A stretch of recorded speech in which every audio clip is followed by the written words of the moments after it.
every business has some sort of process. And so the fact that you've identified that is a good thing. And so within any company, first you want to teach people what what it means to be part of your company, your mission, your vision, your values, your brand, your history, your story, what makes your market and your customer unique, because those sort of intangibles, that's somebody's introduction to being a part of your business. And then once they get deeper into being a member of your team, that's where you start to map out the standard operating procedures, the step-by-step how-tos for something. But it's definitely a mix of those like hard SOPs and then just the more general culture stuff. Welcome to the Viral by Design podcast with Dave Rotherow, where we get inside the minds of today's leading viral marketers as they reveal the exact strategies they use to build brands, products, and campaigns that are magnetic to customers, spread like wildfire, and seize the attention of millions. This is Viral by Design. So, welcome to another episode of Viral by Design. I am extremely excited today to be welcomed by Chris Ronzio. Chris is the founder and CEO of Trainual, which is a tool for growing businesses to document processes and to simplify onboarding and training throughout the process. He spent a decade building a national video production company that would net over $3 million and sold that business before he even turned 25, at which point he decided to start a consulting agency called Organized Chaos. After working directly with hundreds of entrepreneurs, Chris and his team created a software tool to help organize small and growing businesses. Chris is also an Inc.com columnist. He's a speaker and investor. Today, he joins the podcast to share stories from his own life and business, but also to talk about the challenges that so many entrepreneurs face when it comes to growth, company culture, focus, and technology. So, Chris, thank you so much for joining us, man. It's really exciting to have you. Amazing. Thank you for that intro. Yeah, I'm excited to be here. Absolutely. So, first of all, as we kind of touched on before we just got on the call here, I'm really keen to dig into like the whole systems, processes, and procedures that Trainual helps people to deal with, because that's exactly what I'm working on right now in my business. But first of all, I'd really like to hear about that kind of backstory and like how you got from video production company and what it was that inspired you to work on this. Yeah, sure. So the video company started when I was 14 years old. It was an event that was happening at my high school, and a friend and I decided to film it, and the school let us sell copies to the parents and teachers and scouts and everybody that attended. And so that really started it all. But from there, it was just doing events all over the United States. And as the business grew, we would get a contract with a sports organization, and they would have events in 10 or 15 or 20 cities. And we needed to find crews in those cities to show up on the same day and do an event and look and feel like they were working for us. And so the training and standard operating procedures just became so core to what that business was. It was really a logistics company more than anything. So we were staffing events. We had hundreds of videographers doing thousands of events around the country. And over that process, just really refined how to train people, not just on the processes and what they do, but on what it means to be part of your brand and your company and your culture, which is such an important piece of this. So when I sold that business, started consulting and saw that every business is trying to refine their secret sauce, what makes them special, and how do you onboard the new people that you hire? How do you consistently update your best practices so that you're more profitable? And how do you just really scale a business? It all comes down to having a good playbook. So as I was working with businesses, I would go in, I'd interview their people, map out roles, responsibilities, workflows, and over I was creating Google Doc standard operating procedures or screen sharing training videos. And I thought there should be a system where all of this is captured and collected so that there's one place for your business to look up what they need to know. That's where the idea for Trainual came from. So at first, it was just a product for my consulting clients. We'd do the work and then set them up on the product, and it was kind of like a little residual revenue. But after a few years, we were getting customers that were or prospects writing in that didn't want the consulting; they just wanted the software. And so that was the cue to finally make it a business. So Trainual started as its own business in 2018. We're now about 3 years in, and it's grown really quickly around the world to now over 5,000 companies, a team of 55 people, and it's pretty exciting. That's awesome, man. It's incredible. And, I, for one, really appreciate the last few years, the difference that can make. First of all, a few things that you touched on there. First of all, about the brand culture and the community within your kind of team, your staff.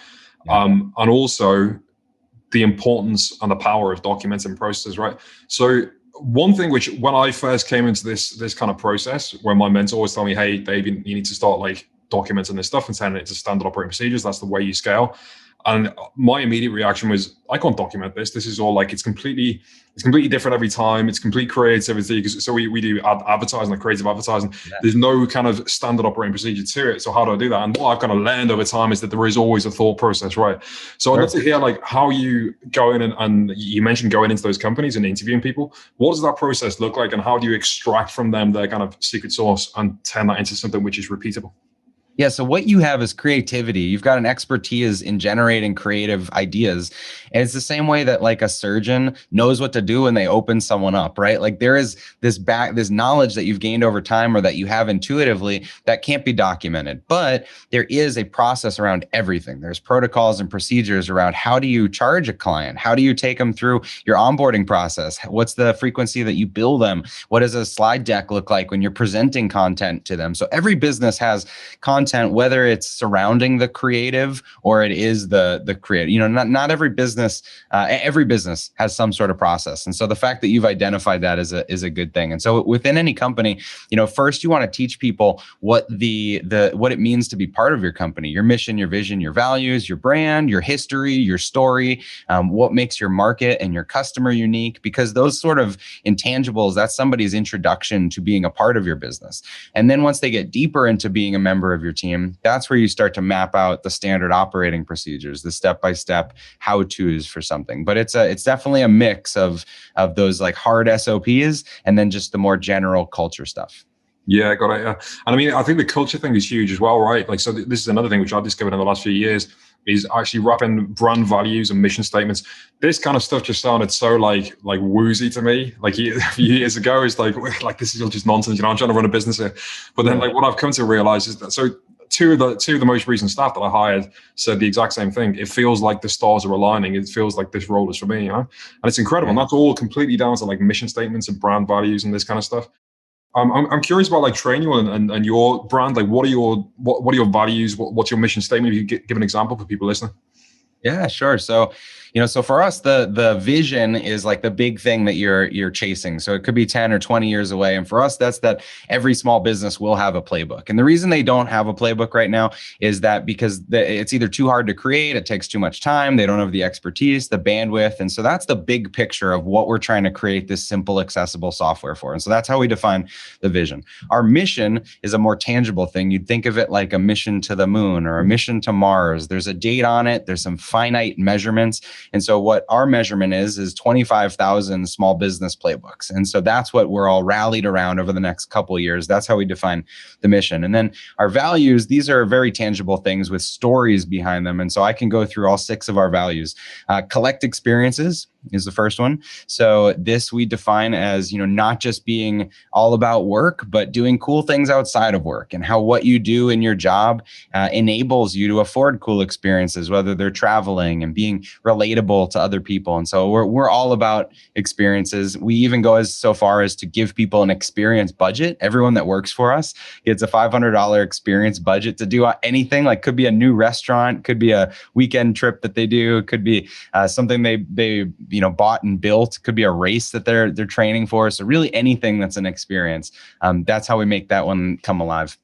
Next one is everyone has a key. So this one in an office setting, when everyone would come into the office, they could come in 24/7. Everyone literally had a key. But this one's about ownership and autonomy and just being able to suggest new best practices, because we don't that's how it's always been done. That's garbage. We want everyone can suggest and be empowered to suggest new ways to do it. So everyone has a key.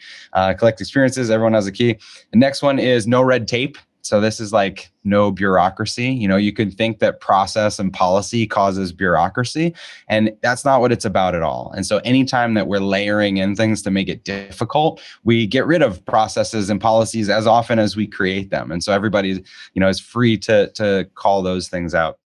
Carry the groceries is the next one. So this one's kind of a fun story about my first job. When I was right before I started my video company, I bagged groceries at a grocery store.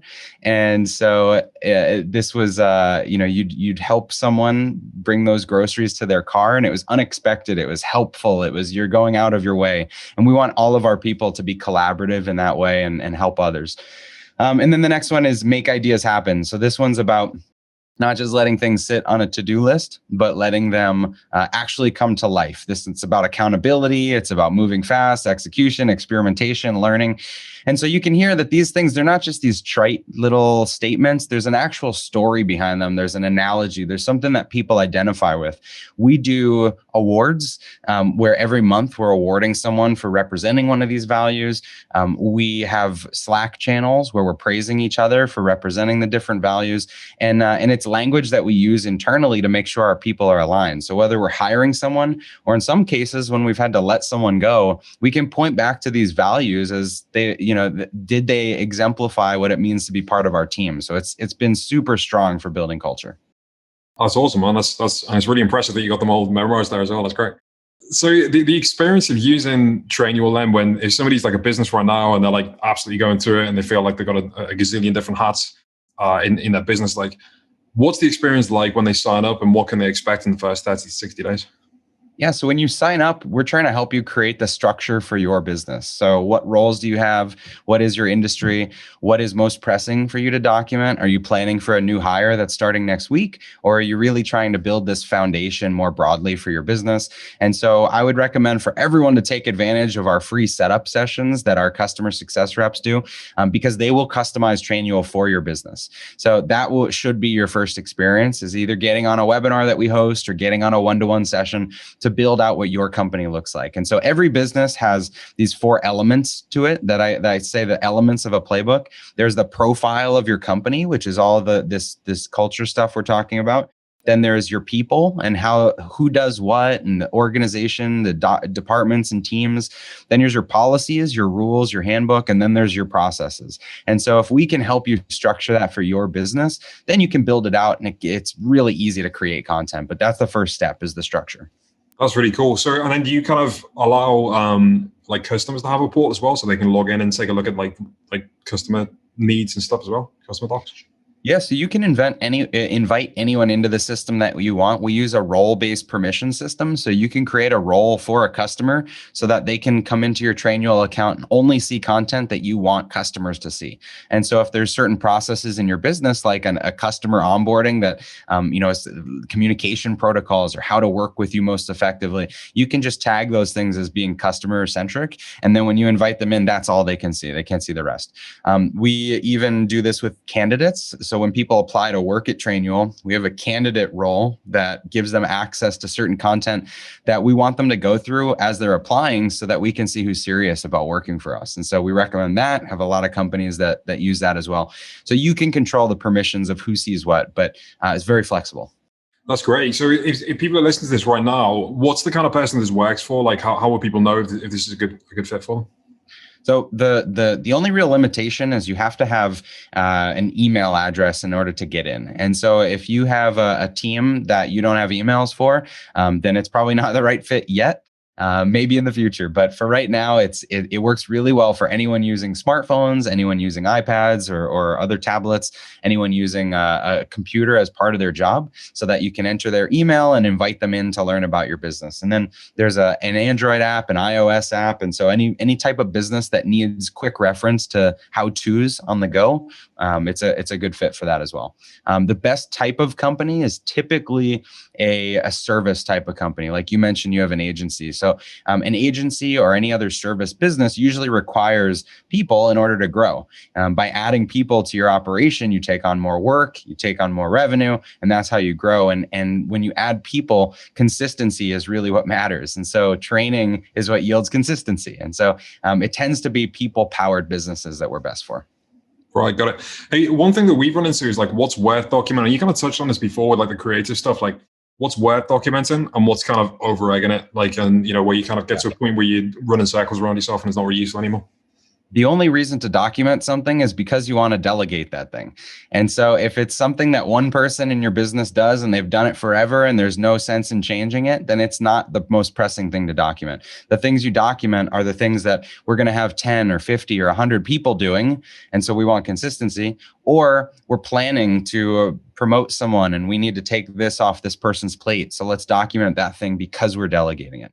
So in someone's business, you may only document 40 or 50% of the things that you do because you have no need to document the rest, or because the things that you're doing, you haven't yet figured out and they're not yet repeatable. So you would never document something before you're doing it consistently. I know you mentioned you had a mentor that told you to document. You said, why? It changes every week. I wouldn't say to document that stuff. If it's changing all the time, don't write it down yet. But when you find yourself doing something over and over and over, then you kind of know that's the signal. Let me write this down. Let me hand it off to someone else.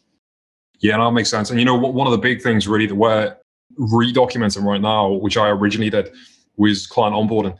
And that, for anyone listening, in terms of like the power that can have for your customer experience, and ergo the amount of referrals that you get, and therefore the growth of your company, is huge. Like literally 3 clients in the last week, which demonstrates how quick we're onboarding clients, right? Have said how impressed they were with our onboarding process versus the other places where they've been. So I know for a fact that there's other agencies out there that are completely missing this. Like the opportunity to provide a great experience, not just provide a great experience to the clients, so they feel like they've been taken care of, but also to make their own lives easier, right? And it sounds like you've been proactive, which is amazing. I remember when I used to consult for agencies, and I'd walk into some and they would have the steps, like the things that needed to be done for each new kickoff, but they didn't have the order that you would do them. And they didn't have the spacing of this happens on day 1 and this happens on day 3 and this happens. And just by being more intentional about that process, you're creating something repeatable that every single client you bring on will experience in the same way. And there might be some reason why you want them to have a kickoff on a certain day of the week, because the follow-up or to the time to review their brand or whatever you do needs 2 days. And so you don't want to kick it off on a Friday or something like that. And by just putting the thought into it and writing it down and communicating it, the consistent experience is what increases your customer satisfaction. So it's awesome that you're doing that. Yeah, 100%, man. And one of the things, again, like just to kind of labor this point for anyone listening, because it's so powerful, one of the things that I came into contact with was the fact that, my own kind of mindset that I'm too busy to do this.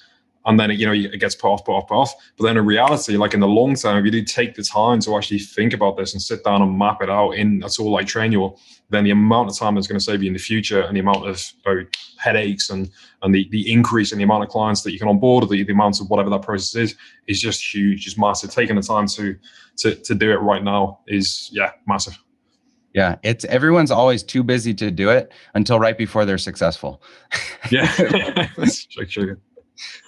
That's awesome, man. So in terms of like a broader perspective on business, what would you say have been some of your like biggest lessons or growth points in business aside from the Trainual-based stuff?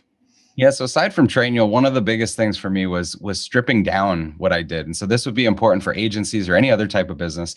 Like when I had my video production company, we started out doing first any type of video, and it was commercials and music videos and any type of production. And then we refined it to just events. And then further, we went from any type of event to only a couple different types of events that we did. We ended up doing a lot of figure skating, a lot of cheerleading, dance, and swimming.